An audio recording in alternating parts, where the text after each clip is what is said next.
वही कमट का जीव उसी जंगल में भील बना था और पुनः पुनः जाति स्मरण हो गया। ये पक्का मानना, अगर किसी के साथ माँ आपके अच्छे संबंध है, ये पुराना ही कर्म का बंध है, और किसी को देखकर ही हमें चिढ़ छूट रही है, तो हमारा उसके साथ पुराना कोई वैसा कर्म का द्वेष रूप संबंध है। भील ने न जाना, न देखा, न पहचाना, पता नहीं कर्म का ऐसा तीव्र उदय आया, जो भाला लेकर प्राणियों को मार रहा था उस दिन, पता नहीं क्या हो रही आई। क्या कहते अनिल भाई, क्या हो रही आई पता नहीं, दिख रहा है इंसान पीछे कमंडल के साथ ध्यान करते हुए, पर क्या करे, कर्मों का तीव्र तीव्र उदय जब आता है तो किसी को कुछ समझ में नहीं आता। पहुंच गया वह भाला लेकर और मार दिया। माँ, आप लोग नहीं भाला चलाते, आप लोग नहीं भाला चलाते, वह तो भारत को तो गोल्ड मेडल मिला अभी अभी, क्योंकि फेंकने की आदत तो ऊपर से लेके सबकी है। कोई भाला फेंकता है, कोई शब्दों को फेंकता है, पर फेंकने की आदत सबकी है। माँ, आप नहीं फेंकते ना भाला, वो नहीं, शब्दों के कितने भाले, कितने बाण हम चलाते हैं। उसने उस बाण भाले से उस मुनिराज पे हमला कर दिया।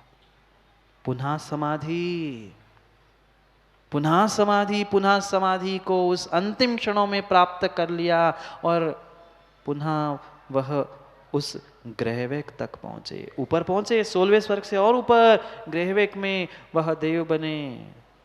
उसको कहाँ जाना था? कमठ अब तो मनुष्य बना था, भील बना था, अब तो सीधी सी बात थी, उसे 7वें ही नरक जाना था, और टपक गया 7वें नरक में। हाँ, ये सिद्धांत है। सर्प 5, सबके अपने अपने स्थान हैं, इंसान ही है, इंसान ही है, इंसानों चाहे तो भगवान बन सकता है, चाहे तो हैवान बन सकता। पहुंच गया 7वें नरक में पहुंचा, उधर ग्रहवेक में पुनः तत्व निर्णय, तत्व चिंतन, तत्वों की चर्चा, उसमें पूरी पर्याय परिपूर्ण कर दी, और वहां से पुनः सुत होकर आनंद राजा की उस पर्याय को प्रकट कर लिया। किसने? कमने, कमठ के जीव ने, कमठ नहीं, मरुभूति। कमठ तो नरक में था, नरक में था। आनंद राजा की पर्याय में पुनः क्या दिखा? पूरा राज कारभार सब कुछ कर लिया, और मात्र कुछ आयु के निषेक बचे थे, और उन्होंने एक क्या देखा? माँ, एक सफेद बाल, एक सफेद बाल देखा। पुनः उस आनंद राजा को वैराग्य हो गया, और मुनि दीक्षा धारण कर ली। अनु, ये कहीं वर्णन नहीं आया कि किससे क्या दीक्षा प्राप्त कर ली। पता नहीं लोगों को कहाँ से कहाँ दिमाग पहुंच जाते हैं, क्या स्थिति है, वह क्या है, कुछ नहीं पता। पर सुमन पंडित जी जैसे, कह रहा हूं मैं, नाम ले रहा हूं, ऐसे कुछ लोग है विचित्र, उनको अच्छा हो रहा है, उसमें तो अच्छा दिखता ही नहीं है गुड्डा भाई, पर उसमें से भी कमियां खोजते हैं। अच्छा, वे आचार है का जिनने दीक्षा दे दी? प्रमोद भाई, स्थिति परिस्थिति आगम में, वर्ण कंडिका, भगवती आराधना ग्रंथों में स्पष्ट लिखा है, एक श्रावक भी शुल्क व्रत दे सकता है, अंतिम समय में कपड़े उतार सकता है। फिर मुनि ने दीक्षा दी है, सो कौन सा बड़ा पाप किया है, वह बेचारे सोच में बैठे। हाँ, अनु जगह जगह से फोन करके पूछ रहे थे, बा भैया जी से क्यों ऐसा हो गया? मुना नहीं बता रहे, ऐसे लोगों की पता नहीं कहाँ मति मारी जाती है, कैसी मति वैसी गति होनी है। बेचारे जीव का कल्याण हो रहा है, उद्धार हो रहा है। फोन आया कक्का भैया जी के पास, क्या सुप्रभ सागर आचार्य बन गए क्या? भैया जी ने कहा हाँ, मोराजी में सिंहासन लगा है, आके देख लेना। हम अब क्या करें, जैसा प्रश्न वैसा उत्तर। उत्तर पहुंचा ही नहीं, तब तक शाम तक खबर पहुंच गई। अब पूछा, भाई आप बोलो कौन क्या था? जब संलेखना के समय में स्पष्ट कहा है एक श्रावक, क्यों सुरेंद्र पंडित जी नहीं लिखा? क्या सुमन जी नहीं लिखा? बोलो ना, विद्वानों को तो बोलना चाहिए। लिखा है एक श्रावक अंतिम समय में वो संस्कार कर सकता है, कपड़े उतार सकता है। फिर हमें पता नहीं यानी में दुनिया भर की बातें सुनोगे तो पागल हो जाओगे। इधर से सुनो और इधर से निकाल दो तो तुम गुरु के पास रह सकते हो निखिल, नहीं तो कभी वह सच्चे गुरु के पास पहुंच ही नहीं सकते। क्यों हम विकल्प करें? अपना तो देख नहीं रहा, दूसरों को झांक रहे हैं। किसने क्या किया उससे किंचित भी किसी का कल्याण नहीं होगा। हमें क्या करना है, कम से कम यही भावना हम भाते कि हमारी भी ऐसी संलेखना हो, हमें भी कोई ऐसे गुरु मिले, कोई ऐसे निर्यापक मिले जिनके निमित्त से हमारी भी समाधि संलेखना हो। ऐसी भावना भाने की जगह भानु कह रहा है उनने का है और इनने का है। भाई समझो, सोचो, कहीं नहीं लिखा कि किनसे दीक्षा ली। दीक्षा लेने के बाद उस जीव ने किया क्या, ये जरूरी है। परम सत्य है, परम सत्य है। अगर मात्र इन्हीं बातों में उलझे रहेंगे तो सुमन भाई कभी अपना कल्याण नहीं हो सकता, नहीं हो सकता। और बड़ी बात अगर मैं कह दूं कक्का, बुरी नहीं मानना, और मान जाओ सो क्षमा कर देना। हाँ सुमन पंडित जी, मैं तो कहता हूं डंके की चोट पे, आगम का प्रमाण के साथ साथ वर्तमान की परंपरा भी ऐसी है। अगर वर्तमान की परंपरा को भी नहीं मानेंगे, अगर विद्वानों ने दिए हुए पद स्वीकार है तो मुनि ने दी हुई दीक्षा आपको कैसे स्वीकार नहीं है, मैं प्रश्न पूछना चाहता हूं। नहीं आया समझ में? समझ में सबको आता है, पर समझना जो नहीं चाहते हैं वही प्रश्न खड़े करते हैं। पक्का है कक्का, पक्का है कक्का। अगर अगर अगर अगर तुम्हें मुनि ने दिए हुए मुनि पद पे प्रश्न चिन्ह है तो पंडितों ने दिए हुए आचार्य पद पे प्रश्न पहले खड़ा करो, फिर मुनि पे प्रश्न चिन्ह खड़ा करना, फिर मैं उत्तर देने के लिए भी तैयार हूं। परम सत्य है सुमन पंडित जी। अगर इस परंपराओं को देखा जाए तो फिर वर्तमान में कोई कुछ ही नहीं है। पहले भीतर झांको, फिर दूसरों में ताको, तभी कल्याण होगा। दूसरों को ताकने से काम नहीं बनेगा, क्योंकि हमारे पास तो सब प्रमाण है, और फिर आपको प्रश्न आपके पास, हमारे उत्तर हमारे पास। इसलिए झांको, समय हो गया है। दुकान में नहीं, अपने भीतर। दुकान तो जाना ही है, वो तो आज रविवार है ना, आज तो छुट्टी है, इसलिए शांति से बैठे हैं। कोई बात नहीं, समझो बस भगवान बनने का ही समय आ गया है। वह भगवान बनने के लिए जो कारण थे, वह 16 कारण भावनाएं इसी पर्याय में धारण कर ली। 16 कारण भावना भाए बिना तीर्थंकर प्रकृति का बंध नहीं होता। इस राजा आनंद की पर्याय में उन्होंने 16 कारण भावनाएं भाई। मेरे तो पढ़ने में सुमन पंडित जी यही आया है, राजा आनंद ने समुद्र दत्त नाम के मुनि से दीक्षा धारण की। आप खोज करना इस विषय पे और फिर आके मिलना। किससे? अनु समुद्र दत्त नाम के मुनि से। अपवाद मार्ग होते हैं, राजमार्ग भिन्न होता है, अपवाद मार्ग भिन्न होता है। अपवाद अपवाद की जगह सही है, पर राजमार्ग राज ही मार्ग होता है। परम सत्य है, खोज लेना। पंडित जी आप भी तो विद्वान हैं, ज्ञानचंद जी भी है, आप तो ग्रंथालय ही पूरा संभालते हो। एक क्या अनेक ऐसे दृष्टांत मिलेंगे। वहां पर उन्होंने समाधि के साथ साथ 16 कारण भावनाओं के साथ आनंद इंद्र बन गए, पुनः स्वर्ग में पहुंचे। और इधर वह जो उस संलेखना के समय कौन बन गया था? पहले तो बहुत ऐसा, फिर ऐसा, फिर ऐसा, अब तो शेर बन गया था। अब तो वह आनंद राजा शेर बन गया था, सिंह बन गया था। आनंद राजा जो मुनि बने थे उसके सामने खड़ा हो गया कौन? सिंह।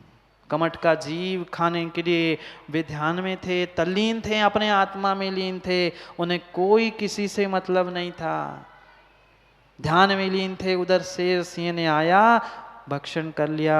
वह 16 कारण भावना के साथ जो समाधि संलेखना जीव की चल रही थी वहीं पर पूर्ण हुई और गमन हुआ स्वर्ग की ओर। और जिसने सिंह बन के किसी को खाया है वो कहाँ जाएगा? कहाँ जाएगा? मनुष्य शास्त्री नरक में ही जाएगा। हम सिंह बन के खाते तो नहीं है, पर सिंह जैसे काम करते हैं, तो तुम्हारी परिणति से लो कहाँ होगी ये निर्णय कर लेना, सोच लेना। शेर बनना है और नरक जाना है कि आनंद मुनि जैसे बन के भगवान बनना है। वह तो आनंद इंद्र में पहुंच गए, वहां भी पुनः पुनः वही धर्म धर्म धर्म, अलावा कुछ नहीं। वहाँ से पुनः च्युत हुए और ये थी अंतिम पर्याय, अंतिम समय है ना। अभी तक जो परतंत्र था, कहाँ गए क्रांत जी?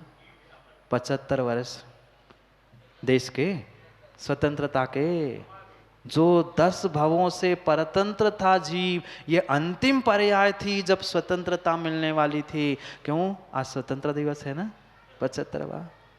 वह स्वतंत्रता देश को नहीं, आज भगवान पारसनाथ को भी स्वतंत्रता मिल गई थी। 10 भवों से जो कमठ के कारण परतंत्र था, वह इस पर्याय में उस अश्वसेन वामा देवी के उस कोक में, परिवार में, वह गर्भ में अवतरित हो गए। वह दिन था वैशाख कृष्ण द्वितीया के दिन। जैसे गर्भ कल्याणक, उसके 6 महीने पहले उसे वह 3.5 करोड़, ये तो सब आपने माँ कई बार दुना देखा, सब कुछ है। वहाँ 6 महीने पहले से वह वर्षा होने लग गई रत्नों की। हमारे यहाँ तो पानी भी टाइम पे नहीं बरसता, हमारे यहाँ तो टाइम से पानी नहीं बरसता। वहाँ 6 महीने पहले से रत्नों की वर्षा, गर्भ के पहले जन्म, वह लगभग 9 और 6 15 महीने तक 3-3 बार, कितनी बार? 3-3 बार रत्नों की वर्षा हो गई। और उस दिन माँ के गर्भ से उस वामा देवी के कोख में उस बालक ने जन्म लिया। इधर वह तो पारस कुमार बन के अंतिम पर्याय को धारण कर लिया, पर वही अनादि संबंधे च, ये कर्मों के अनादि के संबंध है। वह महिपाल नाम के राजा की ही कन्या थी। कौन? वह जो वामा देवी थी, उस पारस कुमार की जो माँ थी, वह उस महिपाल राजा यानी कमठ के जीव के ही वह बेटी और पोता बना था। ऐसा ही नियोग है। घर में कोई तुम्हें परेशान कर रहा है, पेर रहा है, पक्का मानना पूर्व जन्म का कोई शत्रु है।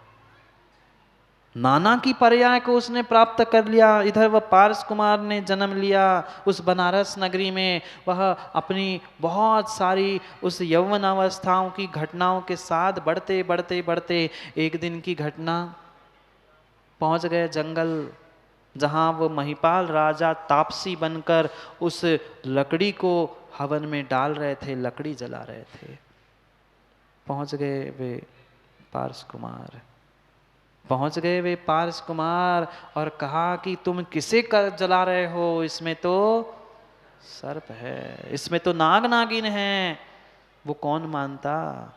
कोई पोता नाती किसी से कुछ कहे और दादा और नाना मान जाए सो कैसे काम बने? वो कहे तू किसको समझा रहा है? तू मुझे समझा रहा है? तेरी माँ को मैंने जन्म दिया है, तू मुझे समझाएगा?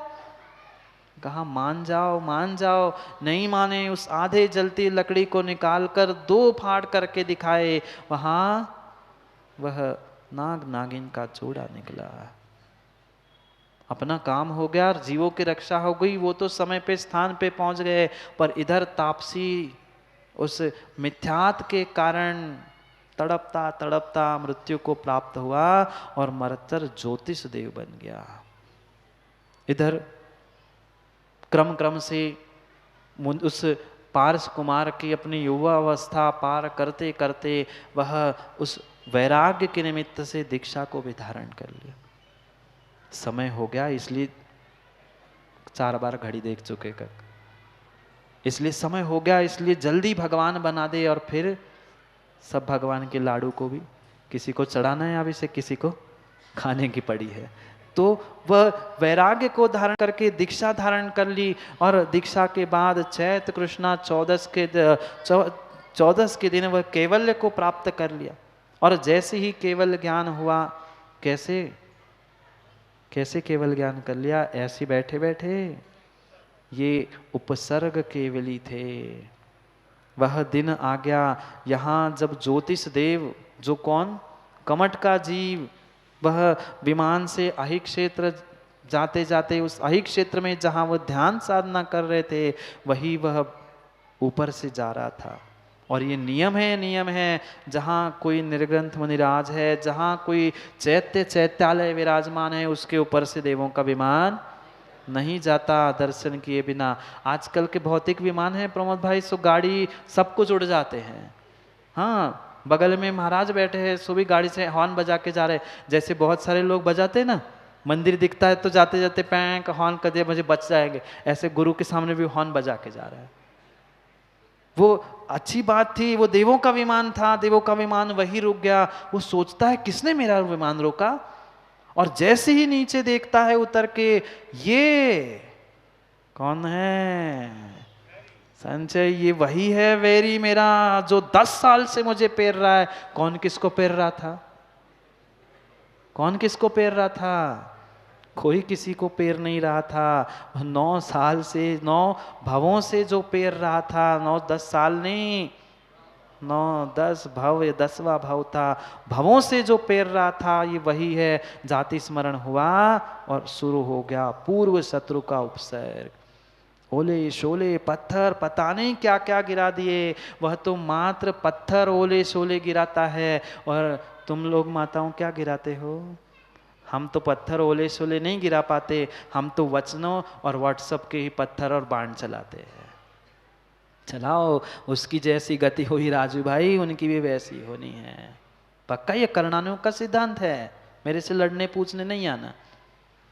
उसने ओले सोले पत्थर उपसर्ग करना प्रारंभ कर लिया, और जितना जितना वो उपसर्ग सोनू भाई बढ़ता गया, उतना उतना भीतर वह ज्ञान बढ़ता गया, निर्णय बढ़ता गया, चरण उस चारित्र की चरम सीमा पे पहुंच गए। और क्षण भर में इधर उपसर्ग होता रहा, और वे दो जीव कौन? वे भी तो प्रमोद भाई, वे भी तो ऐसे ही थे, पर मात्र और मात्र वह सम्यक्त आराधना और सम्यक्त कुछ चंद शब्द कानों में मरते समय पड़े थे, सो वह धरणेन पद्मावती बने थे। वे आए उपसर्ग दूर करने के लिए, जबकि भगवान का उत्तम सहनन था, उन्हें रक्षा करने की कोई आवश्यकता नहीं थी, पर उपकारी के उपकारों को नहीं भूला जाता, इसलिए उस उपकारी के उपकार करने के लिए वे दोनों स्वर्ग से उतर के आए। रक्षा तो की, पर इधर वह जैसे ही उपसर्ग में वह रक्षा करने पहुंचे, उपसर्ग हो ही रहा था, बाहर उपसर्ग हो रहा था और भीतर उत्कर्ष हो रहा था।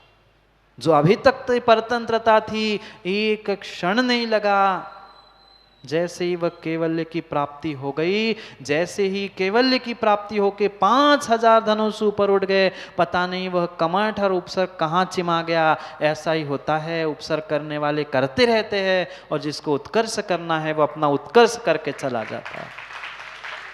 भवों भवों तक वो उपसर्ग करता रहा, और ये अपने उत्कर्ष की ओर बढ़ते गए। की चर्चा उन 12 व्रतों को लेकर, माँ हाथी तो श्रावक बना था, उन 12 व्रतों का व्याख्यान हमें कल करना है। स्वामी की जय।